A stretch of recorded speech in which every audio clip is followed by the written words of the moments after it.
tëngërëm lañ leen di wax saa su nekk rek ñi safoo site internet di Buzz M TV Sénégal bu leen fàtte di abonné di bës cloche de notification yi ngir dara bañ leen a raw ci seen i xibaar. ama ci mbégte ak ba nekk saa su nekk rek di ànd ak yéen ci seen chaîne bi di Buzz M TV Sénégal.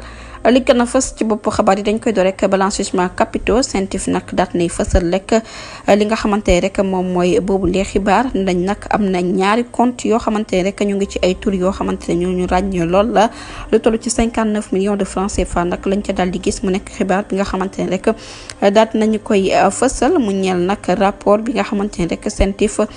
jot nag biral ba tey nag ci wàllum xibaar bu ñu jógee ko foofu lañuy des ci wàllum industrie jëwriñ bu ñu ko dénk nag di docteur Serigne Gueye Diop daat ne signé ab protocole d'accord jarale ko ci société agricole bi ngir ñu tabax ay chambre froide ci zone yi nga xamante ne rek dañ fay mbayum noor mu nekk nag mbir moo xamante ne rek yitteel na bu baax nag waa ñaay moom nag jot na signé rek boobule protocole mu nekk mbégte bi nga xamante ne rek jamono ji daat ne gana si ñuy yëngatu ci wàllum mbay ba tey nag ci wàllum xibaar bu ñu jógee ko foofu dañuy àddu rek wax ci kàddu yi nga xamante ne kii di Pape Djibril Fall daat na koy yëkkati nag dénk ko ki nga xamante ne moom la ñu dénk njàng mu kaw mi université Sine Saloum El Hadji Ibrahima Niass nag enseignement supérieur daat na cee wax kii di député bi di Pape Djibril Fall daat nay attirer attention autorité yi nga xamante ne rek chantier yooyu nag ba nëga ni yeggagul mu ñeel université Sine bi Sine Saloum ñu dëppee ko El Hadji Ibrahima Niass USSEN mi nga xamante ne rek dañoo daal di gis ne rek la ko war a defaree wuñu ko ndaxte tey ji nag daat nañu gis ne rek nekk na institut boo xamante ne bu mag a mag la waaye chantier yi nga xamante ne rek doroon nañu ko mu ñeel nag Kaolack Fatick ak Kaffrine ba nëga ni rek dafa daal di taxaw ndaxte nag li nga xamante ne moom la ci engagement bi ci autorité yi waroon a def nag defuñu ko ci nag noonu gis nañ ne rek ñi di askan wi nag daat nañ koy yittewoo lool rawatina étudiants yi moo waral nag mu daal di yëkkati kàddum di sarku ci état bu Sénégal nag mu daal di ciy bay waaram di kàddu yi nga xamante ne kii di Pape Djibril Fall daal dina koy xamle. ba tey nag ci wàllum xibaar bi ñu jógee foofu dañuy àddu rek wax ni ki tey yema fukki fan ak juróom-ñett ci weeru satumbar ci atum 2025 ki nga xamante ne moom mooy Thierno Bocoum di président AGER les leaders daat na yëkkati kàddu ne na daal yaakaar na ne Cour des suprême dina daal di delloowaat ak sañ-sañ bi nga xamante ne Barthélémy Dias moom moo ko daal di am ginnaaw nag bi ñu ko votalee ci urne yi mu nekkoon nag gagnant boo xamante ne rek def na ko maire bu Ndakaaru ndaxte nag ku nekk xam na rek kii di Barthélémy Dias moom mooy maire légal bi waaye nag jaay doole bi nga xamante ne jaay nañ ko doole nag xëy na rek Cour suprême dina ko delloo nekk kat yu nga xamante ne Thierno Bocoum daat na koy wax ginnaaw bu mu gisee ne rek kii di Barthélémy Dias nag dañ ko daal di voteel ci ay vote yu jógee ko ci urne kon nag waru ñoo fukkati li nga xamante ne rek moom mooy maire bi daal di koy jébbal keneen ku dul moom jot na Cour suprême nag delloo ko ak yelleefam. ba tey ci wàllum xibaar bu ñu jógee ko foofu dañuy desandi ci pencum ndaw réew ma nag député yi daat nañ leen di convoqué ab séance plénière niki tey ci alxames ji yemoo fukki fan ak juróom-ñett ci weeru septembre ci atum 2025 bu 10 heures jotee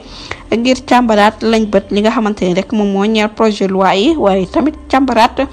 code investissement ak projet yi nga xamante ne rek soppi woon nañ ko mu nekk code général des impôts ak projet loi bi nga xamante ne rek daat nay am redevance ci li nga xamante ne rek moom la ñuy utiliser réseau télécommunication publique du RITEL mu nekk mbir moo xamante ne rek jotoon nañu ko modifier. ba tey nag ci wàllum xibaar bu ñuy jógee foofu dañuy desandi ci rapport CENTIF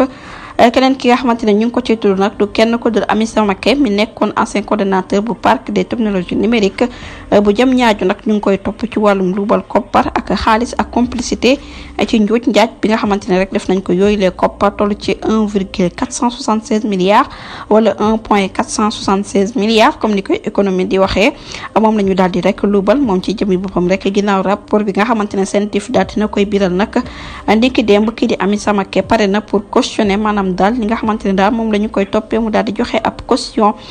keneen ki nga xamante ne rek tey jii mi ngi bàkk du kenn ku dul maître Moussa Bocar Thiam ne na daal amul lenn loo xamante ne tey jii mën nañ ko toppee que ne moom si jëmi boppam rek jot na ko luubal di kàddu yi nga xamante ne rek maître Moussa Bocar Thiam ancien ministre de la communication daal di war na koy fësal mu ne nag division d'investigation criminelle di DIC mënu koo convoqué en tant que ancien ministre nekk kàddu yi nga xamante ne rek daat nañu koy gis. ba tey nag ci mbirum Wally Ballago Seck la ñu def desandi ginnaaw bu ñu koy tudd nag ci coowal milliards lu toll ci 5,597 milliards ci suñu koppar nag gérant ex Saliou Sylla daal dinañu koy teg loxo ci naka noonu nag yooyu la koppar ñu ngi ko daal di def ci compte Wodros Investissement Ltd ak ay opération yoo xamante ni rek daat nañu koy nemmeeku ci investigation yu am solo yi nga xamante ne rek jot nañu ko def. ba tey nag ci wàllum xibaar njiitum réew mi son excellence monsieur Bassirou Diomaye Diakhar Faye daal na yëkkati kàddoom nag di sàkku ci jëwriñ bu ñu denk wàllum tourisme ak mu dal di dundalaat bu baax site yi rawatina zone touristique yi lu ci mel ni Petite Côte, Cap Skirring ak Île du Saloum ak Gorée ak yeneen mu nekk ab relance boo xamante ne rek tey jii daal dina koy sàkku nag ci boobule ministre ngir mu dundalaat bu baax hôtelier yi waaye tamit nag ci conseil national des tourisme rawatina activités yi nga xamante ne SAPCO mi ngi ko doon amal ñu daal di koy wéyal ci naka noonu nag daal dinay définir nouvelle convention ci cadre partenariat bi dox ci diggante réew bu Sénégal ak yeneen i réew ba tey nag moom njiitum réew mi daal ama nga daal di sàkku rek ñu yeesalaat bu baax politique bi xoolaat nu ñuy tabaxee suñu infrastructure bu ko defee nag ñu sóoblu ci tabax yi ndaxte nag mbir mu nu mel daal moo war a nekk li nga xamante ne rek moom moo yittee réew bu Sénégal kàddu yu nu mel nag mi ngi ko daal di yëkkati ci conseil des ministres ba tey rek moom njiitum réew mi nag daal dinay xamle ci boobule conseil des ministres nar na amaat nag ab tukkib nemmeeku ca diwaan bu New York ni ki ñaar fukki fan ak benn jàpp ñaar fukki fan ak juróom benn ci weeru septembre ci atum 2025 bi ngi participer nag ci assemblée générale des nations moom njiitum réew mi nag moom moo daal di rek fësal boobule xibaar ginnaaw programme spécial accompagnement ak promotion des Sénégalais de l'extérieur yi nga xamante ne lancé woon nañu ko mbir mu nu mel nag dinañu ko yeesal niki 17 décembre 2025 mu nekk occasion boo xamante ne rek mooy nekk première édition bu journée nationale bu diaspora mu nekk xibaar yi nga xamante ne daal dinañu koy am ba tey ci rapport scientifique la ñu daal di desandi ex coordonnateur bu projet parc technologie numérique bu Diamniadio nekkoon ex directeur général bu Sénégal Connect Parc di Bassirou Abdoul Ba daal nañu koy teg loxo moom nag ñu ngi koy toppee ci ay fonds privés marocains yoo xamante ne da ko doon utiliser ngir mën a fay marché bi jamono ji ñuy wax nag daal nañu koy teg loxo. ba tey ci wàllum xibaar bu ñu jógee foofu dañuy desandi rek ci haute cour de justice instruction ba nag daat nay jëpp ci dossier 5 ex ministres yi nga xamante ne doon nañ leen ci tudd nag foofu ci haute cour de justice bi nga xamante ne rek daat nañu koy mëtal kii di Ndeye Saly Diop, Ismaïla Madior Fall, Aïssatou Sophie Gladima, Moustapha Diop ak Mansour Faye ñoom ñooñu ñëpp nag ne leen dinañ leen jugé ci ndorteelu 2026 mu nekk enquête bi nga xamante ne rek dina pare nag fii ak novembre nekk xibaar bi nga xamante ne daat nañu koy am ba tey nag ci wàllum xibaar bu ñuy jógee ko foofu dañuy àddu rek wax ci conseil des ministres monsieur Saliou Ndiaye nekk professeur enseignement secondaire titulaire d'un doctorat en sciences physiques daat nañu koy tabb mu nekk directeur de l'enseignement moyen secondaire général daal di fay wut madame Fatima Ba Diallo mu nekk xibaar yi nga xamante ne rek daat nañu koy am ci conseil des ministres boobu tamit nag monsieur Seck Dieng doctorat en histoire moderne contemporaine tabb nañ ko mu nekk directeur général des fonds de développement des cultures urbaines et industries créatives mu remplacé fa nag kii di Cheikh Ndiaye. ba tey nag ci wàllum xibaar bu ñu jógee foofu dañuy desandi ci mbirum Barthélémy Dias cour suprême bu Sénégal nag war na rendre li nga xamante ne rek moom mooy yoon kii di Barthélémy Dias ndaxte nag ni ko tey ci alxames ci yemoo fukki fan ak juróom-ñett ci weeru septembre ci atum 2025 bu 10 heures jotee nag moo waroon a nekk verdigam mu nekk nag coow li nga xamante ne jotoon na dox ci administration mu nekk requête bi nga xamante ne rek excès de pouvoir maanaam daal jaay doole lañ daal di gis ginnaaw bu ñu annulé dogal bi nga xamante ne rek préfet bu Ndakaaru mi validé woon ab démission conseil municipal daal di gàntal nag yëf yi mu nekk nag jaay doole boo xamante ne rek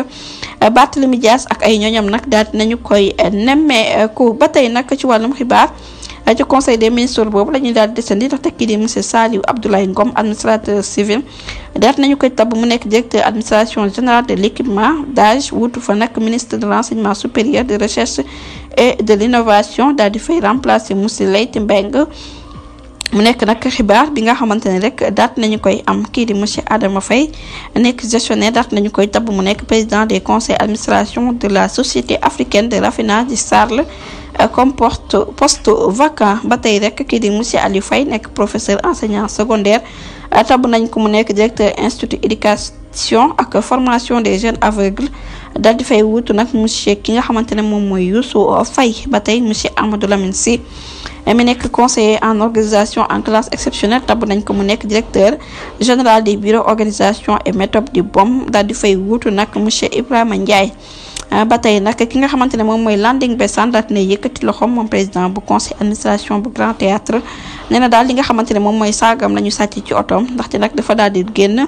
dugg ci ab multi service daal di fàtte tëj li nga xamante ne rek moom mooy porte oto bi ci naka noonu bu mu ñibbisee daal di gis ne yóbbu nañ nag saagam bi nga xamante ne rek amoon na 120 000 francs CFA ak 7 000 dollars maanaam ci xayma bu dee koppar CFA 200 000 francs CFA mu nekk nag kaddu yoo xamante ne rek daal dina koy biral ba tey nag ci wàllum escroquerie ak njuuj njaaj kii di Mohamed Khalaf Abdel Jalil mi ñu dénk wàllum chargé éclairien daal dinay porté plainte nag jëmale ko ci OCC ca diwaan bu Ndakaaru la dëkk nag ma ngi koy toppee wàllum njuuj njaaj lu toll ci 502 millions de francs CFA yoo xamante ne rek daal dina ko koy toppee moom Mohamed Khalaf Abdel Jalal moom la ñu dénk nag chargé affaires irakien foofa ca diwaan bu Ndakaaru daal dinay porté plainte OCC ginnaaw bu mu lubalee lu toll ci 502 milliards de francs CFA yoo xamante ne rek da ko jarale ci ay versement moom jaaykat bi nag daal dinay weddi sax yenn koppar yi waaye daal dinay proposé que ne nag